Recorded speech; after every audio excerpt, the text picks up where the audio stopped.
Tonight, Tristan looks into a microscope. Paloma looks into a microscope too. Everyone look into a microscope and Alejandro can't deal with us anymore.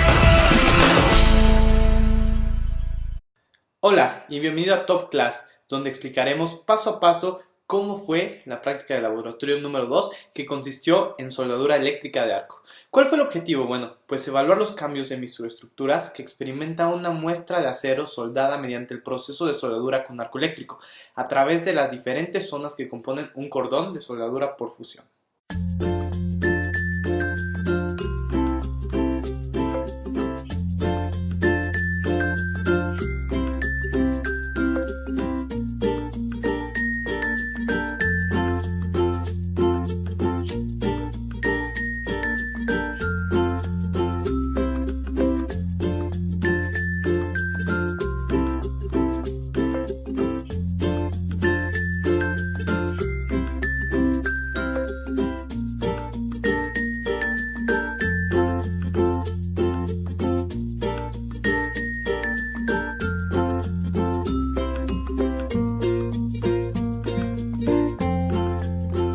Primero que nada, ¿cómo funciona la soldadura por arco eléctrico con electrodo revestido? Bueno, el proceso de la soldadura manual comienza con el cebado o establecimiento del arco entre el extremo del electrodo y la pieza a soldar. Una vez conseguido el mantenimiento y estabilización del arco, el calor generado funde el revestimiento y la varilla de metálica del electrodo, a la vez que la combustión del revestimiento sirve para originar una atmósfera protectora que impide la contaminación del material fundido. Así, las gotas de metal fundido procedentes de la varilla metálica del electrodo van a depositarse en el baño de fusión rodeadas de escoria. Esta escoria, por efecto de la viscosidad, flota en el baño, protegiendo contra un enfriamiento rápido de la contaminación del aire circundante. Una vez frío el cordón, se procede a eliminar esta escoria, que queda como una especie de costra en la superficie del cordón.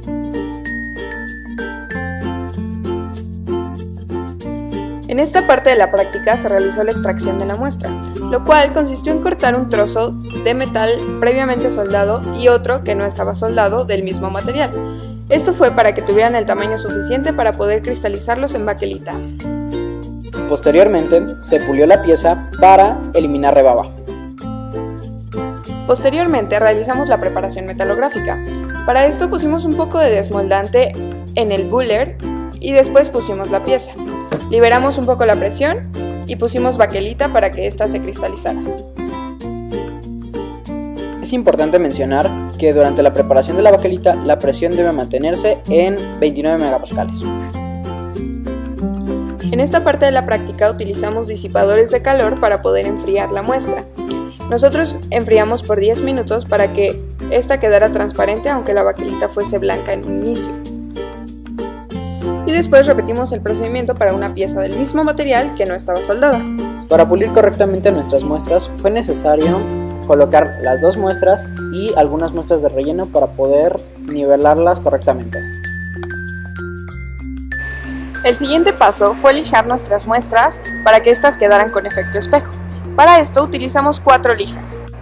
Estas fueron de grano 240, 320, 400 y 600. Iniciamos con la 240, ya que esta era el grano más rugoso. Posteriormente preparamos la máquina para cada una de las lijas. Con cada lija corrimos la máquina durante 4 minutos. Después de lijar procedimos a pulir con ayuda de alúmina para obtener un acabado espejo. En esta toma podemos observar cómo quedaron nuestras muestras. En este paso realizamos una prueba de dureza Vickers, la cual se realizó con 300 gramos fuerza de carga. Utilizamos un lente de 40x para poder observar los rombos que se formaban.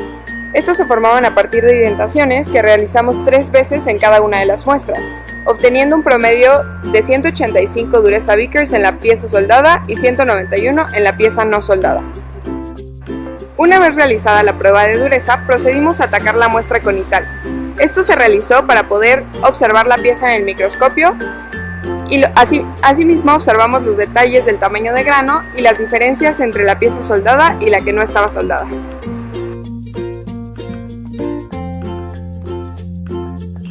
Una de las propiedades mecánicas que es afectada por la soldadura es la prueba de tensión.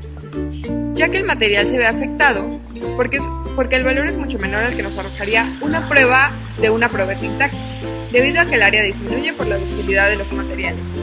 Otra propiedad que también cambia es la dureza, como se observó en las pruebas de Vickers, ya que hay una reducción pequeña pero importante de la dureza mostrada por las diferentes piezas. La resiliencia, que es la propiedad estudiada en una prueba de impacto, también cambia, ya que normalmente se utiliza la prueba Charpy, una prueba destructiva en la que un péndulo choca con una probeta. Si tenemos una zona más frágil como lo es una zona soldada, tendríamos menores resultados.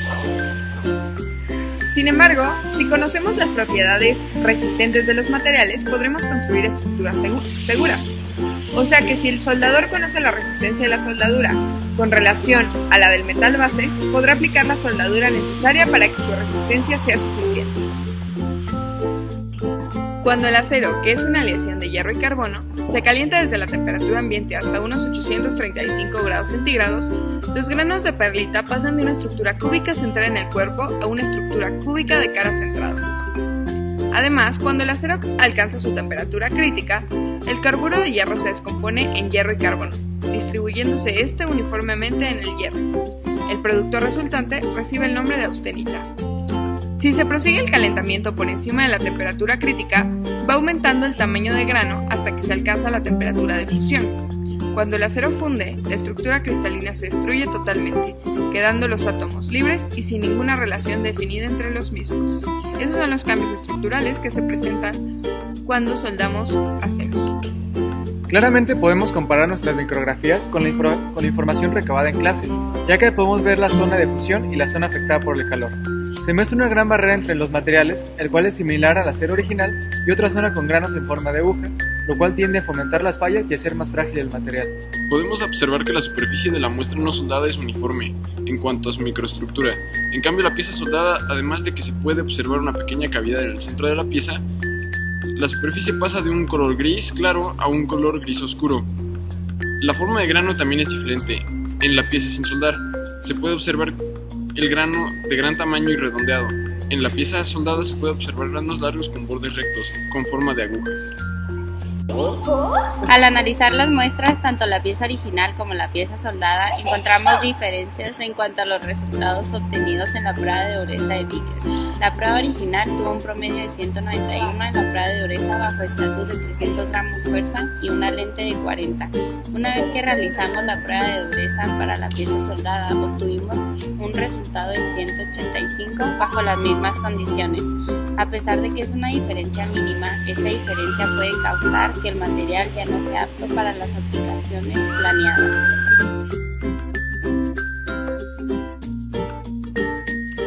Al analizar las muestras, tanto la pieza original como la pieza soldada, encontramos diferencias en cuanto a los resultados obtenidos en la prueba de dureza de Vickers.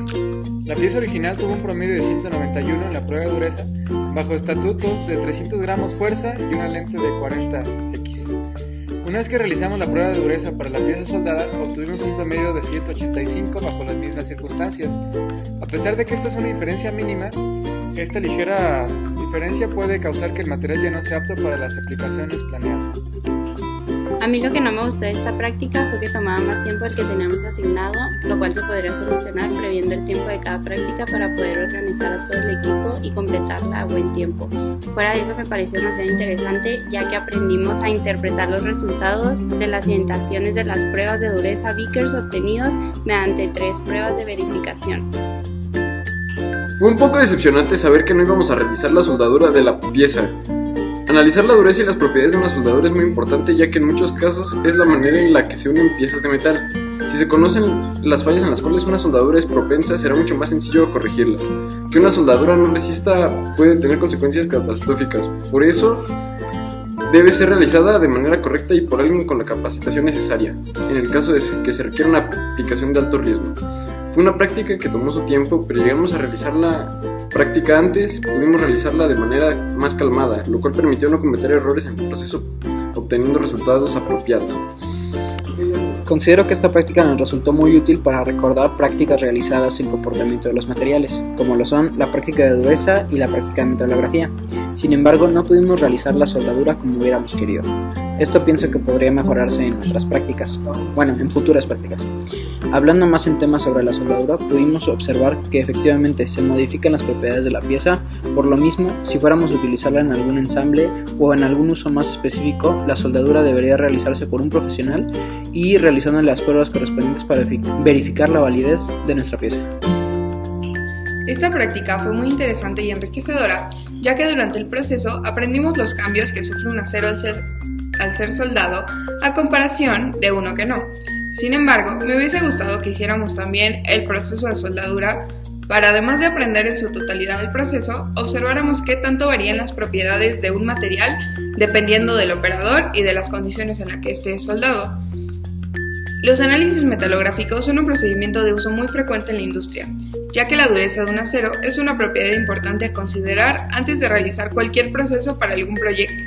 Así que como ingenieros mecánicos es relevante conocer completamente cómo se realiza y los resultados que podemos obtener de ella. El proceso de soldadura es un proceso muy utilizado en la industria, pero además también lo vemos día a día en nuestra vida cotidiana, desde mesas que se sostienen gracias a que fueron soldadas, hasta partes automotrices que nos ayudan a poder llegar a nuestra escuela o a nuestro trabajo. Algo que pudo haber sido mucho más interesante en la práctica y mucho más enriquecedor tal vez, pudo haber sido que nosotros mismos hubiéramos hecho la soldadura. Claro que se entiende que esto toma aún más tiempo. Creo que entender perfectamente cómo es el proceso de la soldadura puede ayudarnos a ser mejores ingenieros mecánicos, ya que como dije anteriormente, es un proceso muy utilizado en la industria y que vemos en el día a día, por lo cual debemos entender las propiedades que nos brinda, las ventajas y las desventajas, ¿para qué? Para poder tomarlo en cuenta si queremos hacer algún diseño que involucre soldadura.